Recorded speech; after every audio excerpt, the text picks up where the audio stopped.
we are starting with the controversial new documentary released today, The Investigation of Lucy Letby, which tells the story of the former neonatal nurse who was convicted of the murders of 7 babies and the attempted murders of 7 others. Well, I watched the first episode a little earlier. I've got to say, from the very beginning, I found it just really, really difficult to watch. And no matter what side of this debate you might be on, all I could think about were the parents of the babies and how they feel as well about this documentary being released. It's actually quite a difficult watch in places, Jane, isn't it? Yeah, I mean, particularly one of the mothers of baby Zoe, who she's being called in the documentary, and it's a genuine interview with the mother, but she's been digitally anomalised using AI, which is something I've not seen before. It's quite amazing.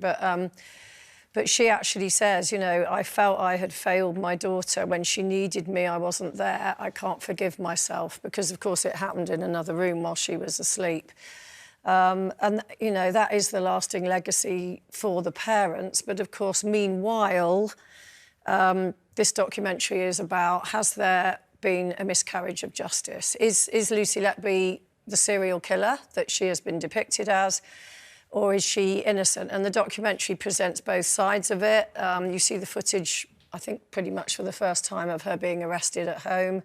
Not sure that particularly adds anything. Obviously, it makes for interesting viewing, but it doesn't really add anything to the story. And, yeah, I don't know. I mean, do I know? What do I think? I don't know. I don't know. Having watched this, I do not know whether Lucy Letby committed these crimes or not.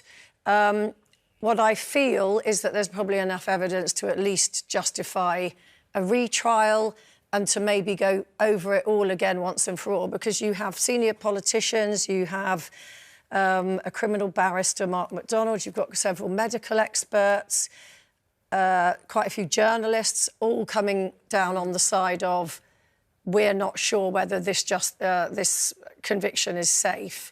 And when that many senior people are coming forward, I think maybe it justifies another look at it. And meanwhile, in conjunction with that, there's a public inquiry that's been announced into it, which has been ongoing since October 2023. Also, Cheshire Police have launched an investigation into corporate manslaughter at the Countess of Chester Hospital. Now, it is around this case, but it's not suggesting anybody else. They're still saying Lucy Letby is the person in jail. Did the senior people in charge of the hospital act in time to stop further deaths when they had suspicions? So that's what that inquiry is about, and that's ongoing as well. But, yeah, I mean, fascinating. You know, we have had miscarriages of justice in this country before, and obviously there's a lot of people behind bars who deserve to be there. So yeah, it's just it is. I mean, the parents of Lucy Letby have criticised the use of footage in this documentary. They've said it's a complete invasion of privacy and said watching it would likely kill us.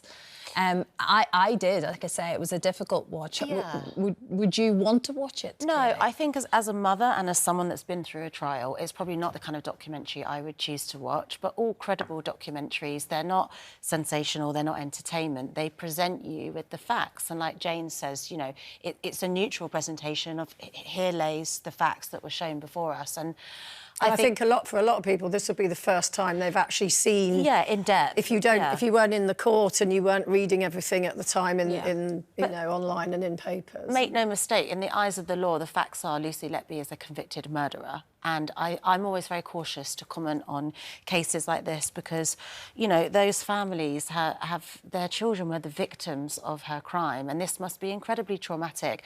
You have to see people turning into internet sleuths on social media, questioning that verdict. You know, what we see in the media, whether that's traditional media or social media, is a fraction of what went on in that courtroom and what happened at that trial. So my deepest sympathies and respects would go to the victims of this crime. It is. It's very, very difficult. It's like well, your pain will never, ever leave you, but I think the continued conversation, obviously, it's difficult for families, isn't it? For everyone Absolutely. involved. Yeah, and I agree with what Katie said, you know, for the families of the victims, you know, when is their closure? They're never going to get closure anyway, but this just keeps surfacing with this documentary. I mean, I'm not going to be watching it for the same reasons that you said, but also, you know, I watched the documentary that ITVX did.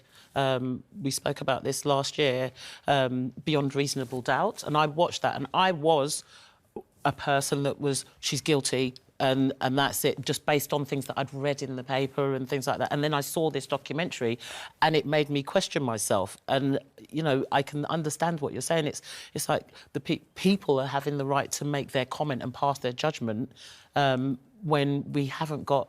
when it seems that the facts are not... what's the word I'm looking for, James? Conclusive. Conclusive. Yeah. Well, I mean, yeah. I mean, the interesting thing about this case is that no one actually saw her do it. Was it circumstantial? So all the data shows that she was in the right place at the right time, but the actual thing of here she is doing the act. But lots of crimes are like that. You know, I mean, I just think it's an incredibly difficult thing to comment on, because for me, somebody is convicted and I would just be satisfied with that conviction. I know there's historic cases where DNA comes to light and then you find that actually... Well, Andrew Malkinson, he did 17 years as an bars. innocent man behind bars. Yeah, yeah. Do you think at this point then that public perspective is shifting slightly, purely in, like, just like you said, Brent, we all you know, watch these sort of cases online or in the news, and you pick up little tiny bits of information, but you're never really presented with the full case study. So are people questioning the system potentially, never mind the conviction? Yeah, I think, you know, the system is broken, because there's certain procedures and things that should have probably been in place that weren't in place. And for me, when I watched the last one, like I said, I was more like, well, who is responsible for that? There's somebody that she would have had to report into, and why were those checks not put in place? So I don't really want to comment to say, you know, it's this person's fault, but somebody has to be accountable for this. And it seems that there might be a case of, well, the big boss doesn't want to put himself, so let's put that person through because they were in the room when it happened. That's not so much enough. of it comes down to the persuasion of the argument at the time as well, because if you watch the whole documentary, it's like the first half is very much sort of mostly prosecution stuff, and you're like, oh my God, totally guilty. Then the second half is the people sort of casting doubt, and then you're starting to think, oh, well, hang on a minute. And it's such a hard job to be able to sift through all of that. And I do think the armchair detectives online don't help at all with this kind of like, oh, well, I think she's this or I think she's that. It's like, no, we need to look at facts.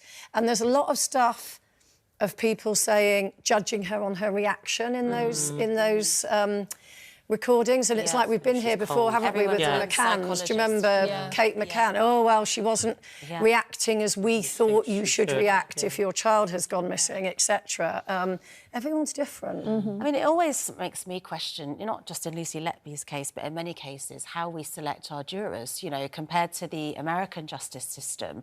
You think some trials are really heavily data-driven, there might be cell site evidence. Are those jurors expert and data analysts? You know, this case would have had a lot of medical detail. You know, do the jury have the right qualifications and the right background to, A, understand it, and B, not be completely bored to tears by it? Then it's up to the prosecution and the defence barristers to break it down more into sort of layman's terms and put the case across. And then that just relies on having a good defence and how do the CPS put their case. And I just think people's lives are in the hands of people. That have we ever really re-examined? Is that fit for purpose? As well, there's clearly a lot of questions off the back of the documentary. A spokesperson at the Countess of Chester Hospital NHS Foundation Trust has said, due to the Thirlwall inquiry, the ongoing inquiry that you've mentioned, and the ongoing police investigations, it would not be appropriate to comment further at this time. That's when we put our thoughts to them. Yeah, it's a very, very interesting watch, but a very difficult one in parts for many reasons.